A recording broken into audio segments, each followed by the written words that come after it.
এই সরকারের কিন্তু একটা সমস্যা হচ্ছে, এটা এনজিও সরকার। এই ফান্ডিং এর ব্যাপারে অত্যন্ত আপনার এমনিতেই এই সরকার অত্যন্ত কৃচ্ছ্রতা সাধন করছে। একটা কৃচ্ছ্রতার মধ্যে দিয়ে আমরা যাচ্ছি। যে তোমাদের এটা কর্তব্য, এটা পার্ট অফ ইউর ডিউটি যে to tell the people whether আপনারা নিরাপদ আছেন কি নাই, আপনাদের আত্মীয়স্বজনরা নিরাপদ আছেন কি নাই, না থাকলে কি হচ্ছে আমরা জানতে চাই। সেটা হচ্ছে যে হিন্দুরা কথা বলছেন না। এবং এটার ব্যাপারে গোবিন্দ যেরকম সাহস করে বলছেন, মানে ভিতরে কেউ কি আছে, বলছেন যদিও অনেকে বলে যে ভিতরে এক মানে ভিতরে এক বাইরে আরেক, কিন্তু তারপরেও তো উনি বলছেন প্রকাশ্যে মিডিয়াতে। রাইট রাইট কিন্তু রাইট উনি তো বলছেন, অন্যরা ওনারা বলছেন না। মিডিয়াতে এসেও ইনিয়ে বিনিয়ে মানে বাংলাদেশেরই দোষ দিতে চায়। রাইট, কারা? এই হিন্দুদের অনেকেই আমাদের সাথে যুক্ত হয়েছেন, ইনিয়ে বিনিয়ে দেখা আচ্ছা, যায় বাংলাদেশে যুক্ত। আবার না ভারত থেকে এখন যারা যুক্ত হয়েছেন তাদের মধ্যেও এরকম দুই ভাগ আছে, কেউ বলছে যে এটা অন্যায় হচ্ছে, আবার কেউ কেউ আমি বলছে আমি বলতে চাই যে গতকালকে বোধহয় প্রধান উপদেষ্টা ধর্মীয় নেতাদের সাথে যখন কথা বলেন, তখন তিনি বলছিলেন যে সরকার মানে উনি জানতে চান যে হিন্দুদের বা অন্যান্য আমাদের অন্য ভাই বোনদের অন্য ধর্মীয় ধর্মাবলম্বীদের অবস্থা কি, ইনফরমেশন চাচ্ছেন, উনি তথ্যটা হুম, চাচ্ছেন। উনার এই তথ্যটা উনি পাচ্ছেন না বলে উনি মনে করছেন। এটা কিন্তু আমি শুনলাম। হুম, আমরা একটু আগে প্রামাণিক সাহেব বললেন যে কেন হিন্দুরা আসছে না, তারা কিভাবে ফান্ডিং পাচ্ছে অন্য জায়গা থেকে, হিন্দু ঐক্য পরিষদ যা করে।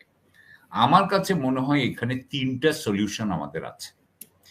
১ নম্বর সলিউশন হচ্ছে, আমি খালি প্রামাণিক সাহেবের ওটা বলি যে উনি যেটা বললেন যে ফান্ডিং এবং ফান্ডিং মানে হিন্দু ঐক্য পরিষদ যাদেরকে বলল তাদেরকে হিন্দু কল্যাণ ট্রাস্টে বসিয়ে দিলাম, এটা কিন্তু ঠিক হয়নি।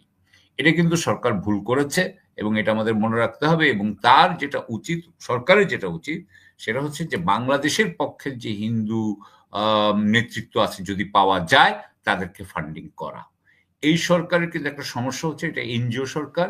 এই ফান্ডিং এর ব্যাপারে অত্যন্ত আপনার এমনিতেই এই সরকার অত্যন্ত কৃচ্ছ্রতা সাধন করছে। একটা কৃচ্ছ্রতার মধ্যে দিয়ে আমরা যাচ্ছি। ফলে কৃচ্ছ্রতার মধ্যে দিয়ে গেলে কিন্তু অর্থনীতি সংকুচিত হতে থাকে।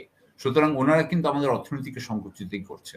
সেই অবস্থায় উনারা যে মিনিমাম টাকাটা, যেমন আহতদের জন্য যে টাকাটা দেওয়া বা এই যে ফান্ডিং ফর হিন্দু অর্গানাইজিং, এগুলো কিন্তু উনারা দিচ্ছেন না। এবং দেওয়ার ব্যাপারে উনারা যে কৃপণতা করেন, আমি মনে করি এটা দেশের জন্য একটা ডিসসার্ভিস।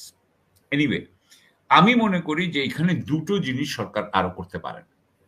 এক, বাংলাদেশের মোটামুটি 25% চাকরি কিন্তু করছে হিন্দুরা, সরকারি চাকরি বলা হুম, হয় 25 থেকে 30%। তো এইবার আওয়ামী লীগের সময় তো তারা সমস্ত আমাদের হিন্দু ভাই বোনদেরকে চাকরি দিয়েছেন। যারা সরকারি চাকরি করে তাদেরকে সরকার তো বলতে পারে যে তোমরা বলো যে কি অবস্থা, তোমরা সামনে আসো বিটিভিতে, যে বলো তোমরা কি অবস্থা, তোমাদেরকে তো মিথ্যা কথা বলতে বলছি না, তোমরা সত্যি কথাটা বলো, সত্য সাক্ষ্য দাও। সুতরাং তাদের কাছে কিন্তু একটা বিরাট কিন্তু ভান্ডার আছে। যারা হিন্দু কর্মকর্তা আছেন তারাই কিন্তু সামনে যেয়ে বলতে পারেন, যারা হিন্দু টিচার আছেন তারাই সামনে যেয়ে বলতে পারেন। এবং হুম, তাদেরকে বলা উচিত যে তোমাদের এটা কর্তব্য, এটা পার্ট অফ ইউর ডিউটি যে to tell the people whether আপনারা নিরাপদ আছেন কি নাই, আপনাদের আত্মীয় স্বজনরা নিরাপদ আছেন কি নাই, না থাকলে কি হচ্ছে আমরা জানতে চাই। হয়ে গেল না? হুম, এটা দিয়ে তো আমার মনে হয় অনেকটা সমস্যার সমাধান কিছুটা হলেও হবে। এটা একটা বিরাট, আমার মনে হয় এটা কিন্তু এই সরকার করে নাই। এটা করতেই পারত। দ্বিতীয় জিনিস যেটা করা উচিত সেটা হচ্ছে যে হিন্দু এলাকা আছে, আমাদের কিছু এলাকা আছে যেখানে হিন্দু প্রধান বা হিন্দু কনসেনট্রেশন। সেখানে কি ডিসি আছে না? সেখানে কি হুম, ইউএনও আছে না? তারা কেন ওখানে অনুষ্ঠান করছে না? তারা কেন প্রোগ্রাম করছে না? তারা কেন ওখানে মতামত এক্সচেঞ্জ করছে না? এবং তাদেরকে দিয়ে কেন তারা বলাচ্ছে না যে আসলে বলেন যে যদি আপনার মানে নিরাপত্তা হানি হয়ে থাকে বলেন কে করেছে, হুম, আমরা হুম, এখনই এটার আইনানুগ ব্যবস্থা নিব। সুতরাং আমার মনে হয় এই দুইটা জিনিস সরকারের হাতে ছিল, যেই সরকার যেটা সরকার করে নাই। আর আমি তো হিন্দু ফান্ডিং কথা বলবো, এইটাই আমার এইটুকুই ইয়ে ছিল বলা যায়। সলিউশন।